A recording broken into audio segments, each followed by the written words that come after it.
اعوذ باللہ السمیع العلیم من الشیطان اللعین الرجیم بسم اللہ الرحمن الرحیم الحمد للہ الذی ہدانا لہذا وما کنا لنہتدی لولا ان ہدانا اللہ لقد جاءت رسل ربنا بالحق والصلاة والسلام علی اشرف الانبیاء و سید المرسلین سیدنا و نبینا و شفیع ذنوبنا و حبیب قلوبنا مولانا ابو القاسم محمد و اہل بیتہ الطیبین الطاہرین المعصومین المظلومین ولعنۃ اللہ علی اعدائہم و قتلتہم و غاصب حقوقہم و منکر فضائلہم و مصائبہم اجمعین من یومنا ھذا الی یوم الدین. اما بعد فقط قال رسول اللہ صلی اللہ علیہ وآلہ وسلم ان الحسین مصباح الہدی و سفینۃ النجات. ایک صلوات بھیج دیں محمد والے.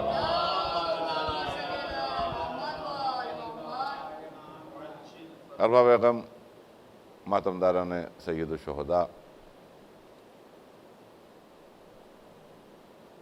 ہمارے جعفر بھائی کے یہاں کی یہ مجلس جو ہر سال بڑی شان سے ہوتی تھی، اب کسے اس موذی مرض کی بنیاد پر آن لائن ہو رہی ہے، تو میں اپنے ناظرین کی خدمت میں ایک بات عرض کروں کہ ذکر حسین چاہے 2 آدمیوں میں ہو یا 2000 آدمیوں میں ہو، مال ذکر حسین یہ ہے کہ ایک دکھیاری ماں کو اس کے لال کا پرسہ دینا ہوتا ہے.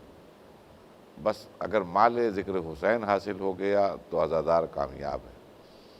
اور پھر سرکار ختمی مرتبت نے جو ارشاد فرمایا، جس کو میں نے سرنامہ سخن کے طور پر عرض کیا، وہی عظمت حسین کے لیے مسلمانوں کے درمیان کافی ہے.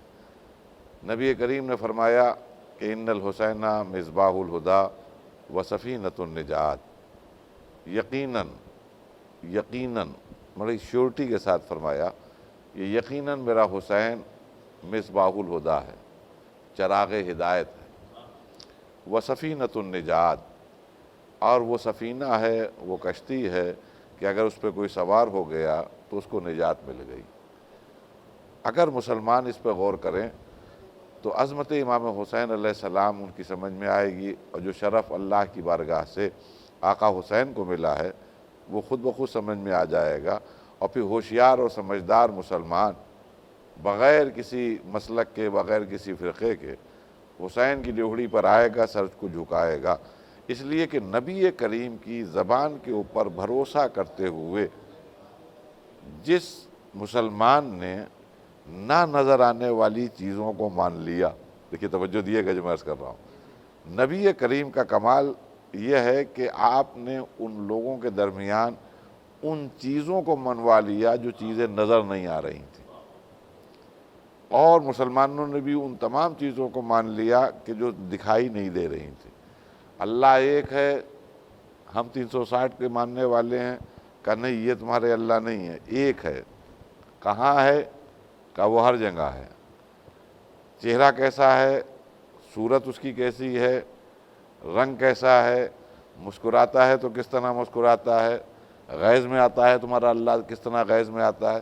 کہ نہیں وہ جسم و جسمانیات سے پاک ہے، اس کے پاس اپنا کوئی وجود نہیں ہے، اپنا کوئی جسم نہیں ہے، ہر جگہ ہے، جسم و جسمانیات سے پاک ہے.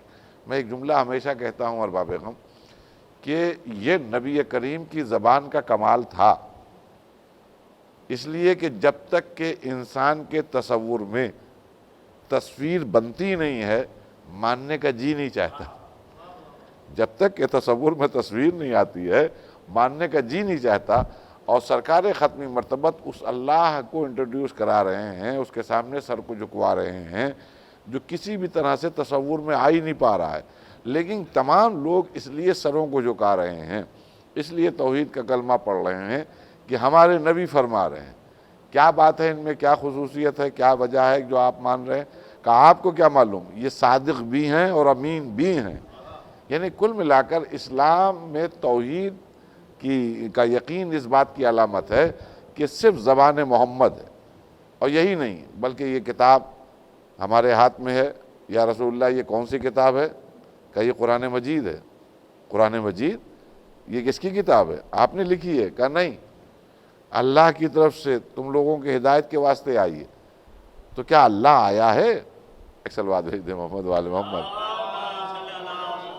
المختصر جو میں کہنا چاہ رہا ہوں اس پہ توجہ دیے گا، نبی کریم کی زبان کے اوپر اللہ کو مان لیا جو نظر نہیں آ رہا تھا۔ یہی نہیں بلکہ یہ کتاب آپ کے ہاتھ میں کا اللہ کی طرف سے بھیجی ہوئی کتاب ہے۔ کیا نام ہے اس کا؟ کہ قرآن حکیم۔ کہ کیوں بھیجی گئی ہے؟ کہ تمہاری ہدایت کے واسطے۔ کہ کون لایا؟ کہ اللہ خود آیا تھا؟ کہ اللہ خود آیا نہیں ہے تو کون لایا؟ کہ فرشتوں میں ایک سردار ہے فرشتوں کا، اس کا نام ہے جبرائیل، وہ لے کر آئے ہیں۔ توجہ دے رہے ہیں جو میں عرض کر رہا ہوں؟ نہ جبرائیل نظر آ رہے ہیں، نہ جبرائیل نظر آ رہے ہیں، نہ اللہ میاں نظر آ رہا ہے، لیکن قرآن کو اس لیے چوم رہے ہیں، سر پہ رکھ رہے ہیں، ہمارے نبی نے فرمایا ہے کہ یہ اللہ کا کلام ہے۔ یہی بات اسی طرح اگر آپ غور فرمائیے کہ جناب آدم، ہم تو آخری نبی ہیں، ہم سے پہلے 1,23,999 پیغمبر گزر چکے ہیں۔ جناب آدم اول تھے، جناب آدم علیہ السلام آئے تھے، ان کے 2 بیٹے تھے، ایک کا نام تھا قابیل، ایک کا نام تھا حابیل۔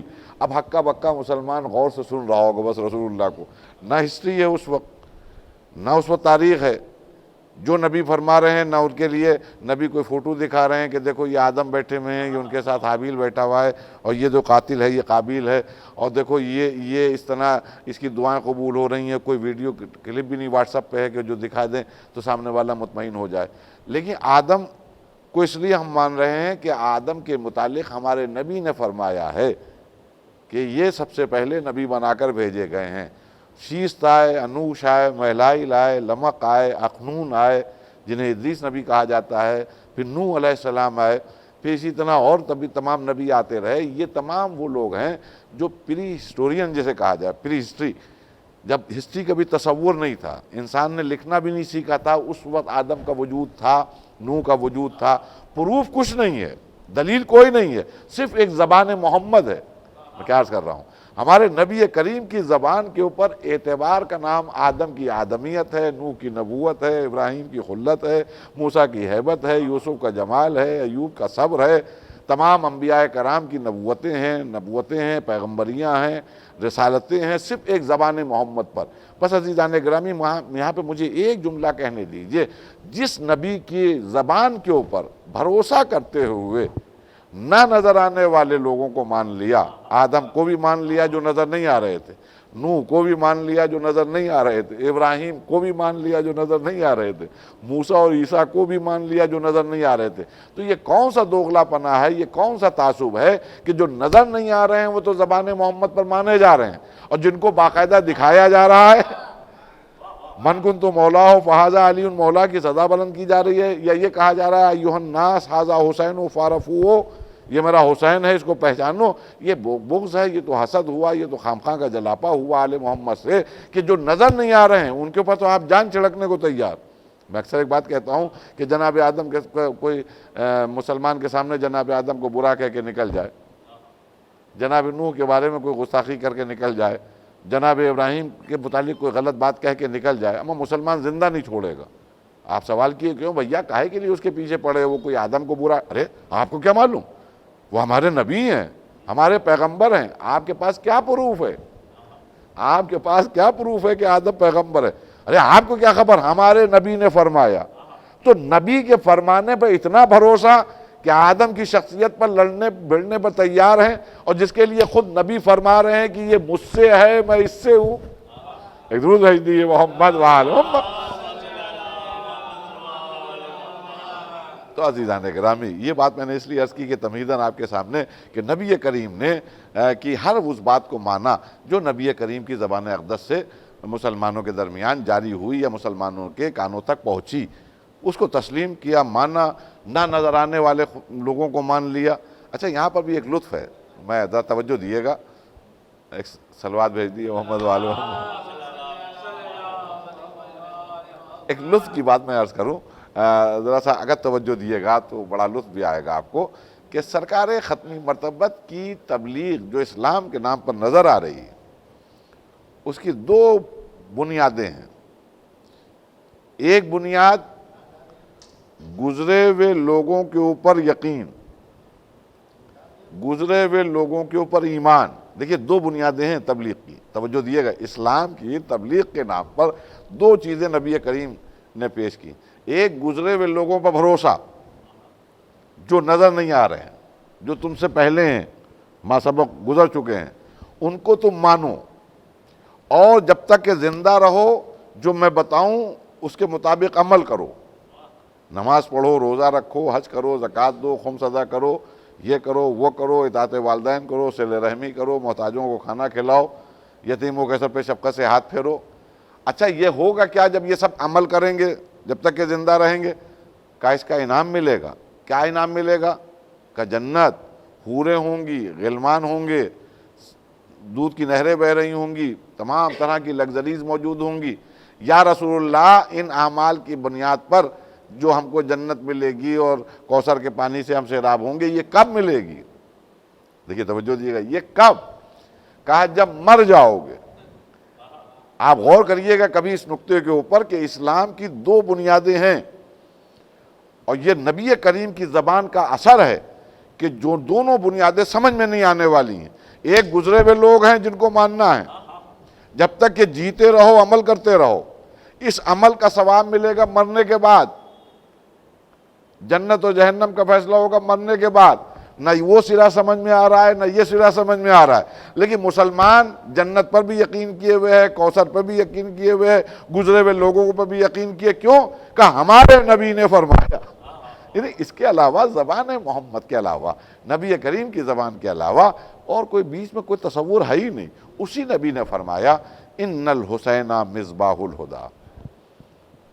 اب ظاہر ہے کہ نبی جس کی زبان کے اوپر تمام دنیا اتنا بھروسہ کر رہی ہے کہ دو بنیادی اور اہم چیزیں جو نظر نہیں آ رہی ہے اس کو ماننے کو تیار ہے، تو نبی کریم اپنے نواسے کی محبت میں اتنا بڑا رسک نہیں لیں گے، اتنا بڑا جوخم نہیں اٹھائیں گے کہ اپنے نواسے کی محبت میں اس کو سفینۃ النجات بھی بنا دیں، اپنے نواسے کی محبت میں چراغ ہدایت بھی بنا دیں۔ دیکھیے غور کیجئے گا، اب یہ کام چلنے دیجئے، یہ تو سب ہوتا رہے گا۔ آپ لوگ جتنے لوگ بھی ہیں توجہ دیے گا، دو تین آدمی۔ المختصر، نبی کریم نے دو چیزیں جب بیان کر دیں، میں نے کہا نا کہ اسلام کے نام پر جب تک کہ جیتے رہو بس عمل کرتے رہو، اما گرم بستر چھوڑو بس نماز کے لیے کھڑے ہو جاؤ، ہاں ظہرین میں نماز کے لیے جاؤ، مغربین میں نماز کے لیے جاؤ، سب کچھ گھر میں رکھا ہوا ہے لیکن روزہ رکھو ایک مہینے تک اس کی رضا کے لیے، حج کرنے کے لیے جاؤ۔ یہ کیوں کرو؟ تمہیں جنت ملے گی۔ کب ملے گی؟ جب مر جاؤ گے۔ تو جب تک کہ جیتے رہو تمہارا کام ہے فقط محنت، عمل، نتیجہ ملے گا بعد میں۔ جس کی بنیاد کے اوپر تم عمل کرو گے وہ بھی گزرے ہوئے ہیں۔ میں نے کیا عرض کیا؟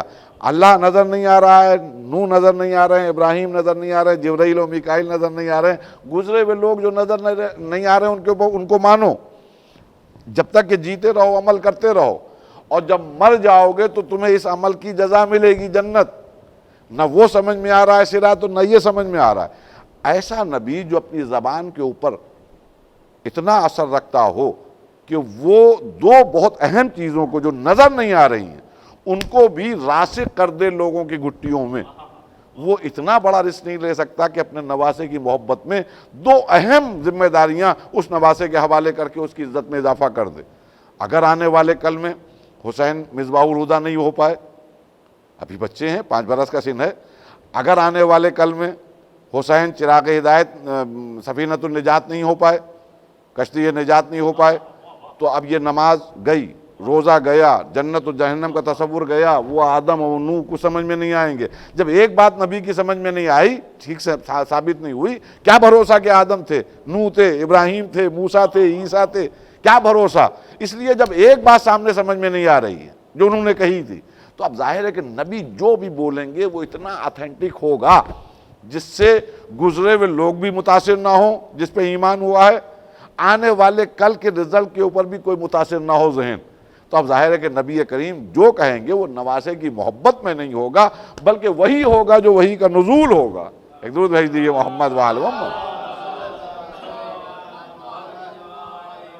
نبی کریم جو بھی فرمائیں گے اس کی بنیاد ہوگی۔ تو اب دو چیزیں ہیں، بہت وسیع موضوع ہے، دو چیزیں۔ پہلی چیز ہے یقیناً میرا حسین مصباح الہدیٰ ہے، چراغ ہدایت۔ اب یہ بھی بڑا ایک لنتھی موضوع ہے کہ ہدایت کی تمام انتظامات تو اللہ کی طرف سے ہو چکے ہیں۔ اِنَّا هَدَيْنَاهُ السَّبِيلَ اِمَّا شَاكِرًا وَإِمَّا كَفُورًا، سورہ دہر میں ارشاد ہوا ابتدائی آیات میں کہ میں نے ہدایت کی سبیل کر دی۔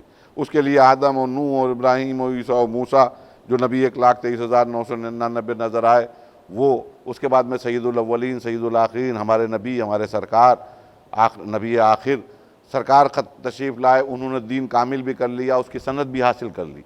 غدیر کے میدان میں بھائی کو بلند کیا، پھر ایک آواز بھی آ گئی الیوم اکملت لکم دینکم واتممت علیکم نعمتی ورضیت لکم الاسلام دینا۔ آج دین کامل ہو گیا، آدم کی محنت مکمل، نوح کی محنت مکمل، ابراہیم کی محنت مکمل، موسیٰ و عیسیٰ کی محنتیں مکمل، میں بھی اب واپس جانے والا ہوں، اب یہ اسلام تمہارے پاس رہے گا۔ ہماری محنتیں کمپلیٹ ہو گئیں، ہم نے تمام زاویے سے، ہر زاویے سے زندگی کے ہر نہج سے تمہیں آگاہ کر دیا ہے، اما شاکرا و اما کفورا۔ اب تمہارا اختیار ہے کہ تم شکر کرو یا کفر کرو۔ اب وہ تو چلے گئے، ہدایت موجود ہے، لیکن اس کے بعد بہت تیزی سے انقلابات نے اس ہدایت میں جو ہدایت جس جگہ رکھی ہوئی تھی، جہاں آدم کی شخصیت بھی موجود تھی، نوح کی شخصیت بھی موجود تھی، ابراہیم کی شخصیت بھی موجود تھی، جہاں واجبات بھی تھے، مستحبات تھے، وہاں ایسے انقلابات آئے بعد وصال رسول کہ گھپ اندھیرا ہو گیا۔ تمام چیزیں اس گھر میں موجود تھیں جس کا نام تھا اسلام، لیکن اتنا اندھیرا ہو گیا تھا کہ کچھ سجھائی نہیں دے رہا تھا۔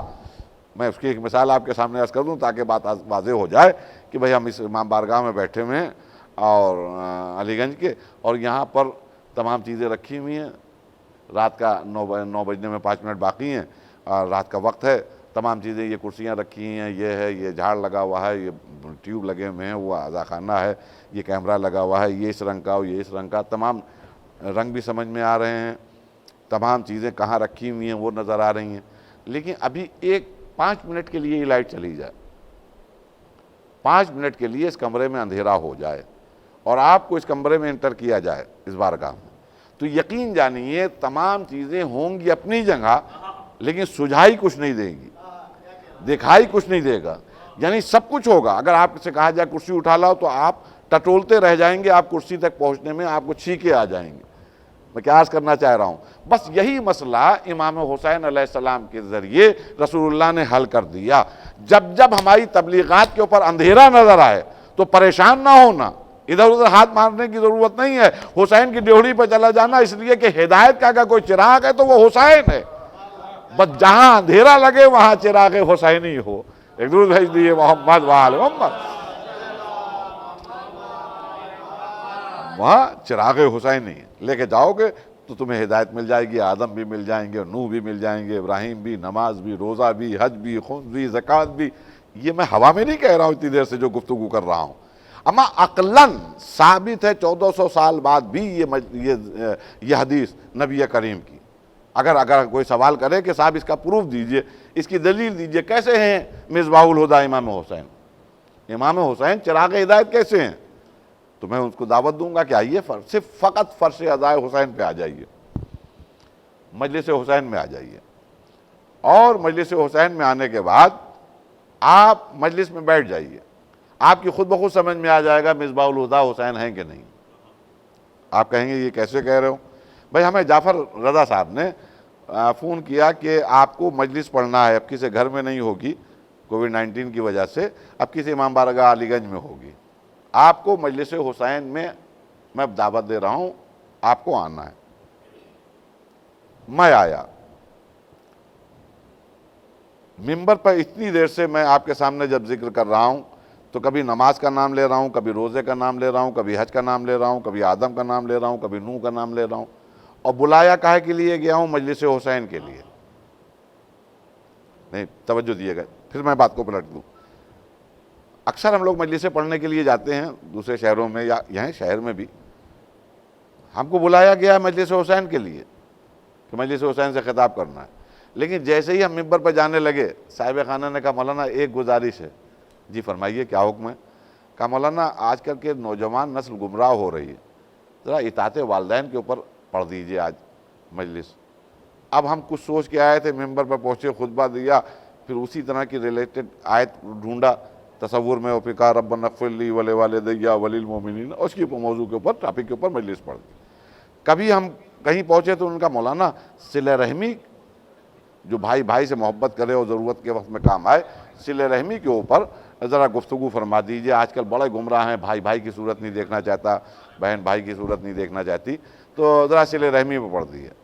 اب صلہ رحمی پہ پڑھنا شروع کر دیا. اتنے میں کسی صاحب نے کہا مولانا بہت دنوں سے معراج نہیں سنی ہے.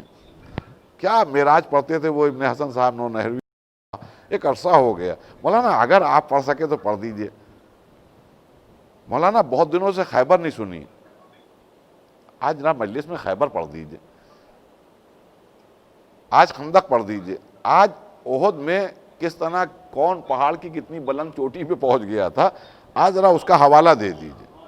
مولانا آج جناب نوح کے زمانے کا طوفان کا واقعہ پڑھ دیجئے, کیسے طوفان آیا تھا اور بیٹے نے کیا نافرمانی کی تھی, پہاڑ کی بلند چوٹی پہ کھڑا ہو گیا تھا, اور پھر اس کے بعد میں وہ جب پانی بڑھا تو وہ ڈوب گیا اور غرق ہو گیا. جناب نوح نے آواز بھی دی کہ معبود میرا بچہ کا تمہارے اہل میں سے نہیں. آج وہ پڑھ دیجئے.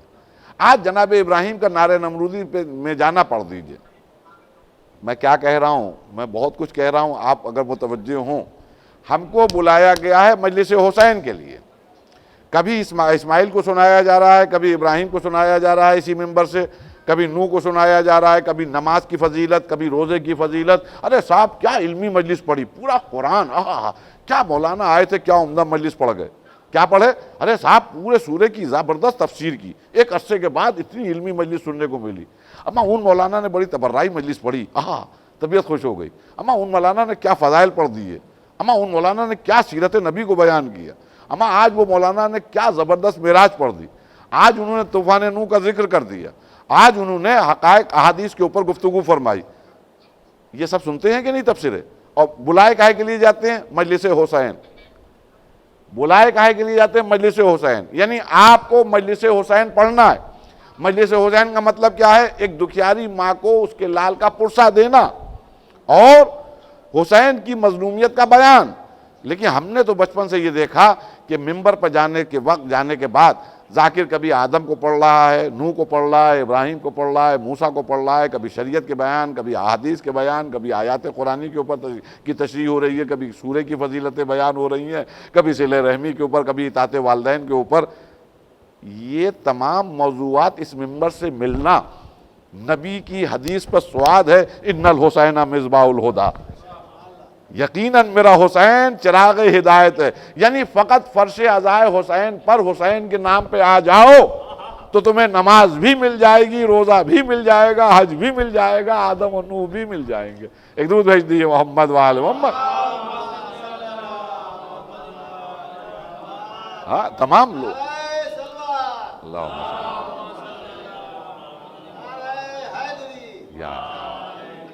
اچھا ایک بات اور عرض کروں اسی کے اوپر کہ ہدایت کی سبیل, ہدایت کا چراغ اگر کوئی ہے تو وہ حسین ہے. اور دیکھیے بہت سے مشاہدے اور تجربات میں اس وقت عرض کر رہا ہوں آپ کے سامنے کہ مجلس ہو رہی ہوتی ہے اور کبھی تاخیر ہو گئی شورائے کرام کے پڑھنے میں اور ظہر کی اذان ہونے لگی. ادھر مؤذن نے اذان دی, مومنین میں سے کوئی مومن کھڑا ہوگا اور کہے گا مولانا چپ ہو جائیے, اذان ہو رہی ہے, اذان اذان. مائک بھی بند ہو گیا, اب مولوی صاحب بھی بیٹھے ہوئے ہیں, وہ جو کلمات دہرا رہا ہے اسی کو خود دہرا رہے ہیں. جب اذان ہو گئی تو صلوات بھجوا کے پھر مجلس آگے بڑھائی. ایک مسئلہ اکثر یہ ہوتا ہے کہ جلوس میں ابھی کبھی جائیے آپ, ادھر اذان ہونے لگی, ادھر اسی جلوس میں سے بہت سے لوگ آستینوں الٹتے ہوئے نکلیں گے. کہاں جا رہے ہیں آپ؟ ارے صاحب نماز پڑھنے جا رہے ہیں. اول نماز, ارے اسی نماز کے لیے تو امام حسین علیہ السلام نے قربانی دی ہے, اسی کو تو بچایا ہے کربلا میں. ارے اول نماز ہے, فضیلت کے وقت میں پڑھنے کا بڑا ثواب ہے. یہ ہو گیا دو مرحلے آنکھوں کے سامنے. گھر میں دوستوں میں گفتگو ہو رہی ہے, ڈرائنگ روم میں اذان ہو رہی ہے, کیا مجال ہے کوئی دوست چپ ہو کے دکھائے؟ سب پٹر پٹر بول رہے ہیں، سودا خرید رہے ہیں، بارگیننگ ہو رہی ہے، کیا مجال ہے کہ اس وقت چپ ہو جائیں کہ اذان ہو رہی ہے. بچے کو اسکول لینے کے لیے جا رہے ہیں، اگر کسی نے کہہ بھی دیا کہ اماں اذان ہو رہی ہے نماز پڑھ لی جائے، اماں بہت وقت ہے بچہ پریشان ہو جائے گا. ان کا چلیے نماز پڑھ لی جائے، کہنا نہیں تمہاری بھابھی نے چائے چڑھا دی ہے ٹھنڈی ہو جائے گی، ابھی بہت وقت ہے پڑھ لیں گے. کہنے کا مقصد کیا ہے، توجہ دیے گا.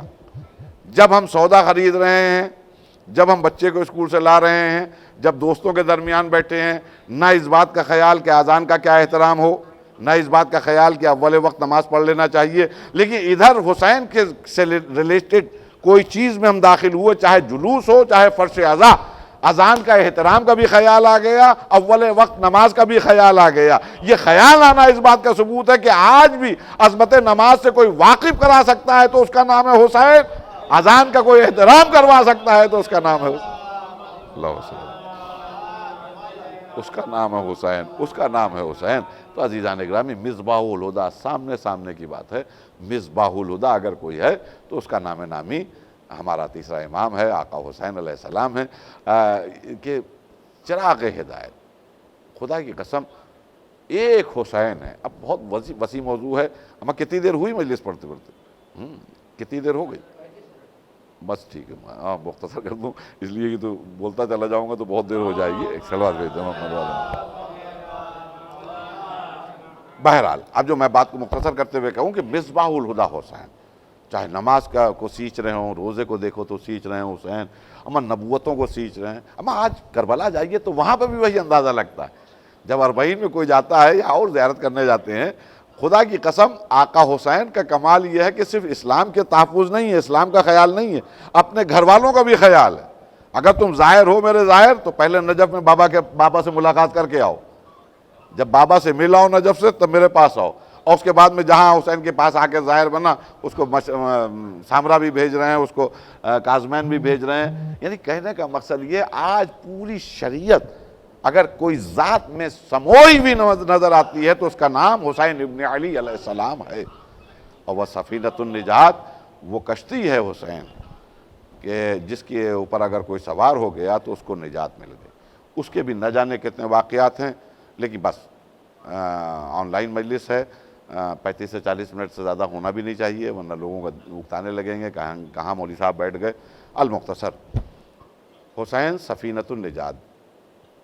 اور سفینۃ النجات کو اگر دیکھنا ہو تو اس کے لیے دلیل دینے کے لیے بہت سے واقعات ہیں، لیکن سامنے کی دلیل جناب حر کو حر سے حر علیہ السلام کرنا، یہ امام حسین علیہ السلام کا نجات. اور کتنی شیورٹی کے ساتھ دیکھیے مقتل کے جملے، دیکھیے کتنی یقین کے ساتھ امام حسین علیہ السلام کہہ رہے ہیں. 2 جملے کہے ہیں جب وہ قدموں پہ گرا ہے، حلی توبہ ابن رسول اللہ، فرزند رسول، میری توبہ قبول ہو سکتی ہے. اٹھایا اور سینے سے لگا لیا. 2 جملے فرمائے، میں نے بھی معاف کیا اور میرے خدا نے بھی معاف کیا. یعنی یہ ہے نجات، وسیلہ نجات. اتنی شیورٹی کے ساتھ وہی کہہ سکتا ہے جو وسیلہ نجات ہو، یعنی اسے یقین ہو جس کو میں معاف کروں گا فوراً میرا خدا بھی معاف کر دے گا. بس عزیزان گرامی، ختم کی میں نے بات کہ حر کو معاف کر کے بتایا کہ سفین النجات کسے کہا جاتا ہے، اور ہدایت کر کے بتایا کہ مصباح الہدیٰ کسے کہا جاتا ہے. اور وہی حسین جب کربلا کے مناظر دیکھیے گا تب سمجھ میں آئے گا کتنی غربت ہے حسین کے ساتھ، کتنی تنہائی ہے، کتنا اکیلا پناہ ہے امام حسین علیہ السلام. خدا کی قسم ہم لوگ تو وہ بچپن سے روایتیں جو بزرگوں سے سنتے چلے آئے ہیں مصیبتوں کی، اس کو یاد کرتے ہیں اور روتے ہیں. ورنہ کربلا میں جو اصلاً حسین کے اوپر گزر گئی وہ آقا حسین بہتر جانے یا آقا حسین کا خدا بہتر جانے. اسی واقعے کو دیکھ لیے، جناب حر کے معافی کو دیکھ لیجئے اور اس میں غور کریے تو جب بھی سوچئے گا تو آپ کی آنکھوں میں آنسو آئیں گے کہ بڑا نادم ہوا جب، اور کروٹیں اس نے بدلی اور پھر اس نے ایک فیصلہ کیا جس سے آگاہ اپنے بچے کو اور اپنے بھائی کو کیا. اور صبح نمودار ہوئی تو خیام حسینی کی طرف چلا تو رک گیا. کہنے لگا میرے لال ذرا میرے قریب آؤ، پہلے میرے ہاتھوں کو باندھو، اس لیے کہ میں خطا کار ہوں حسین کا. یہ چھوٹے چھوٹے بچے جو بلک رہے ہیں، بھوکے ہیں اور پیاسے ہیں، یہ میری وجہ سے. کاش میں ان کو نہ راستہ روکتا تو یہ بھوکے اور پیاسے بچے اللہ تش کی سزائیں نہ بلند کر رہے ہوتے. پھر کہنے لگا میرے ہاتھوں کو باندھو۔ آپ کیا سمجھتے ہیں ہاتھوں کو بندھوانا کوئی ہنسی کھیل تھا؟ آج ہماری سمجھ میں نہیں آئے گا۔ عرب کا دستور تھا، دو تین چیزیں مرد میدان کے لیے بڑی عار مانی جاتی تھیں۔ ایک تو کسی سے کہہ دے کوئی آدمی تیری ماں تیرے غم میں بیٹھے، تو عرب آپا کھو دیتا تھا۔ یعنی امام حسین علیہ السلام نے جب یہ کلمات حر سے کہے تھے تو حر چپ نہیں رہا تھا، اس نے یہی جملے کہے تھے کہ فرزند رسول، اگر عرب کا بڑے سے بڑا سورما آپ کے علاوہ کوئی یہ کلمات کہتا تو میں پلٹ کے جواب دیتا، لیکن آپ صدیق طاہرہ کے بیٹے ہیں، آپ سیدہ کے لال ہیں، فرزند رسول، میں آپ کے متعلق کچھ بھی نہیں کہہ سکتا۔ ایک تو یہ جملہ کہنا کہ تیری ماں تیرے غم میں بیٹھے، دوسرا یہ عمل کہ لجام میں فرس پر کسی گھڑ سوار کے ہاتھ ڈال دو، یہ ایسی گستاخی مانی جاتی تھی، بے عزتی مانی جاتی تھی کہ عرب برداشت نہیں کرتا تھا۔ اب تیسرا مرحلہ ہوتا تھا ہاتھوں کا بندھنا، اسی دن سے اس کی زندگی سمجھ لی کل مانی جاتی تھی، مر گیا وہ، ہاتھ بن گئے۔ اما جن ہاتھوں میں تلوار اور نیزے ہونا چاہیے وہ بن جائیں تو وہ زندگی بیکار۔ لیکن حر نے دنیا کو بتایا کہ دیکھو میں اس بارگاہ میں جا رہا ہوں جہاں ذلت کا کوئی سوال نہیں، میں یہ ہاتھ اس لیے بھی بنوا رہا ہوں کہ میری ماضی کی زندگی یہیں سے کل ہو جائے، اب جو معافی کے بعد زندگی ملے گی جہاں سے میں علیہ السلام ہوں گا، بس وہ میری زندگی۔ ہاتھوں کو بندھوایا، پھر آنکھوں پہ پٹی بندھوائی کہ یہ گناہ گار آنکھیں ہیں، جب تک کہ فرزند رسول معاف نہیں کریں گے میں ان کی زیارت کیسے کر پاؤں گا۔ چلا، روایت کہتی ہے عزاداروں کہ جب وہ تھوڑی دور چلا تو اس نے اپنے بیٹے سے کہنے لگا، فرزند بیٹا ذرا مجھے بتا دے جانا کتنی دور خیام رہ گئے ہیں۔ بیٹا بتا رہا تھا کہ اتنی دور اتنی دور۔ پھر ایک بار بیٹے نے کہا اللہ اکبر، کہا بیٹا یہ بے وجہ تکبیر کیوں بلند کی؟ میں بچوں کے لیے عرض کر دوں، تکبیر اس وقت بلند کی جاتی تھی کہ جب کوئی لشکر آ رہا ہو یا آپ حملہ آور ہو رہے ہوں یا کوئی ایسی خوشی کا موقع ہو یا غم کا موقع ہو۔ تو یہ اس وقت کیا دکھ تھا تمہارا کہ تم نے کہا بابا جوان بیٹا علی اکبر جو ہے وہ استقبال کو آ رہا ہے۔ بس حر کانپنے لگا کہ پھر بیٹے نے کہا اللہ اکبر، کہا میرے لال اب کیوں تکبیر بلند کی؟ کہ برابر کا بھائی ابو الفضل عباس جو علمدار لشکر ہیں وہ خود آ رہے ہیں استقبال کو۔ حر کے لیے اکثر آپ سنا کرتے ہیں کہ اس کی آنکھوں میں آنسو آ گئے اور وہ سوچنے لگا کہ کیا ہونے والا ہے میرے ساتھ۔ لیکن ایک بار جب چیخ کے بیٹے نے کہا اللہ اکبر، کہا بیٹا اتنی زور سے تکبیر کیوں بلند کی؟ کہا بابا کیوں نہ تکبیر بلند کروں، خود آقا مظلوم بنفس نفیس تشریف لا رہے ہیں۔ بس حر نے اپنے آپ کو گھوڑے سے گرایا، قدم ہائے امام حسین کے پر جھکا اور یہ کہتا ہوا جھکا، حلی توبہ یا ابن رسول اللہ، اے فرزند رسول مجھ جیسے گناہ گار کی توبہ قبول ہو سکتی ہے؟ میں نے جیسے عرض کیا کہ اٹھایا اور گلے جیسے لگایا۔ حر کیا بات کر رہا ہے، میں نے بھی معاف کیا اور میرے خدا نے بھی معاف کیا۔ اب جو میں عرض کرنا چاہ رہا ہوں بات وہی ہے جو سنا کرتے ہیں آپ کہ حر کے چہرے پہ ندامت تھی معاف کر دینے کے باوجود، اور یہ کریمی ان کے گھرانے کی ایسی ہے کہ کوئی ان کے پاس آ کر نادم رہے، شرمندہ رہے۔ کیا بات ہے حر کیوں نادم ہے؟ نہیں فرزند رسول کچھ نہیں۔ کہا تم فرزند رسول کے پاس اس وقت آئے ہو جب میزبانی کے لیے اس کے پاس کچھ نہیں ہے۔ ایک کام کرو حر، آؤ تھوڑی دیر میرے ساتھ سائے میں آ کے کھڑے ہو جاؤ۔ یہ کہہ کہ حر کا بازو پکڑا اور چھاؤں میں لے گئے۔ پھر بھی جناب حر کو بے چین دیکھا کہ آپ کیا پریشانی ہے تمہیں؟ کہا فرزند رسول سچ تو یہ ہے جب دشمنوں کے لشکر میں اتنی دور تھا تو وہاں ان چھوٹے چھوٹے بلکتے ہوئے بچوں کی آوازیں آ رہی تھیں، اب تو میں ان کے سر پاس میں کھڑا ہوا ہوں، اب یہ آوازیں برداشت نہیں ہو رہی ہیں۔ فرزند رسول اب ایک گزارش ہے کہ اذن دے دیے کہ میدان کربلا میں جاؤں۔ اجازت ملی بڑی مشکل سے، بس میں مجلس کو تمام کر رہا ہوں۔ کاش میں یہ بات کہہ لے جاؤں عزاداروں اور آپ اس کو محسوس کر لیں کہ حسین کے اوپر کربلا میں کیا گزر گئی۔ ایک مصیبت کا گزرنا، ایک حسین جیسی شخصیت پر وہ مصیبت کا گزرنا۔ لکھا یہ ہے کہ حر کو جیسے ہی اجازت ملی حر نے اپنے جوان بیٹے کو بھیجا، لیکن جب تک کہ بیٹا لڑتا رہا حر بے چینی کے عالم میں قیام حسینی کے آس پاس ٹہلتا رہا، کیونکہ اس کو یقین تھا کہ بیٹا بھوکا نہیں ہے، پیاسا نہیں ہے، لیکن اس کے باوجود بات کا دل تھا۔ جیسے ہی بیٹا دشمنوں سے گھر کے زخمی ہوا اور زمین پہ گرتے گرتے اس نے آواز دی کہ بابا آپ میری مدد کو آئیے اور آقا آپ پر آخری سلام ہو، تو اب یہ صاحبان اولاد اس نقطے کو سمجھ سکتے ہیں۔ اور پھر حسین کا کرم دیکھیے، حسین کا احساس دیکھیے۔ لکھا یہ ہے کہ حر تیزی سے دوڑا، گھوڑے کو دوڑاتا ہوا مقتل میں پہنچا۔ مرد میدان ہے، ایک باپ ہے، وہ سوچ لے کہ مصیبت میں بیٹا ہے تو جتنی بھی اس کے بدن میں قوت ہوگی اس کو بروئے کار لایا ہوگا، تیزی سے مقتل میں گیا ہوگا، زندگی میں سب سے تیز گھوڑا دوڑاتا ہوا. لیکن تاریخ مقتل یہی کہتی ہے کہ جیسے ہی اپنے زخمی بیٹے کے پاس پہنچا تو اپنا غم بھول چکا تھا. اور اس کا سبب یہ تھا کہ اس سے پہلے جو 3 روز کا بھوکا پیاسا امام تھا وہ پہلے سے آ چکا ہے اور اپنے آغوش میں بیٹے کا سر لیے ہوئے زلفوں پر انگلیاں پھیرتا ہوا نظر آ رہا ہے. گھبرا گیا، اپنا غم بھول کے، روایت یہی کہتی ہے اپنا غم بھول کے کہنے لگا فرزند رسول آپ نے کیوں زحمت کی؟ ارے میں موجود تھا اپنے جوان بیٹے کی میت اٹھانے کے لیے. بس عزاداروں بس ہمیشہ یاد رکھیے گا حسین کی غربت کو. جیسے ہی یہ کلمات ایک باپ نے کہے، جھکا بسر آقا حسین نے اٹھایا، بڑی حسرت سے اس باپ کو دیکھا اور ایک جملہ فرمایا جسے تاریخ نے محفوظ کیا. فرمایا کہ حر کیا بات کر رہا ہے؟ کیا دستور دنیا یہ بھی ہے کہ بوڑھا باپ اپنے جوان کی میت اٹھائے؟ نہیں، یہ دستور دنیا ہرگز نہیں ہے کہ بوڑھا باپ اپنے جوان کی میت اٹھائے. بس عزاداروں جس حسین کی غربت کا عالم دیکھیے کہ جس حسین نے صبح عاشور یہ کلمات کہتے کہ ہرگز کوئی باپ اپنے جوان کی میت نہیں اٹھا سکتا. ہائے عصر عاشور، وہی بوڑھا باپ اپنے جوان علی اکبر کے لاشے پہ کھڑا ہوا ہے. ارے چاروں طرف دیکھ رہا ہے، کوئی مدد کرنے والا نہیں، کوئی سہارا بننے والا نہیں. انتہائی غربت کے جملے ہیں جو محفوظ کیے گئے کہ چاروں طرف دیکھنے کے بعد جب کوئی اپنا نظر نہیں آیا تو آقا حسین نے خیام کے پاس کھڑے ہوئے بچوں کو آواز دی، آؤ آؤ بنی ہاشم کے بچوں، آؤ حسین کا سہارا بنو. اللہ اکبر. ایک بوڑھا باپ، ایک جوان کی میت، چند چھوٹے چھوٹے بچے. والی اکبرا، والی اکبرا. یعلم الذین ظلموا ای منقلب ینقلبون. پروردگارہ اس مختصر سے عمل کو قبول فرما، کوئی غم نہ ہو سوائے غم امام حسین علیہ السلام کے.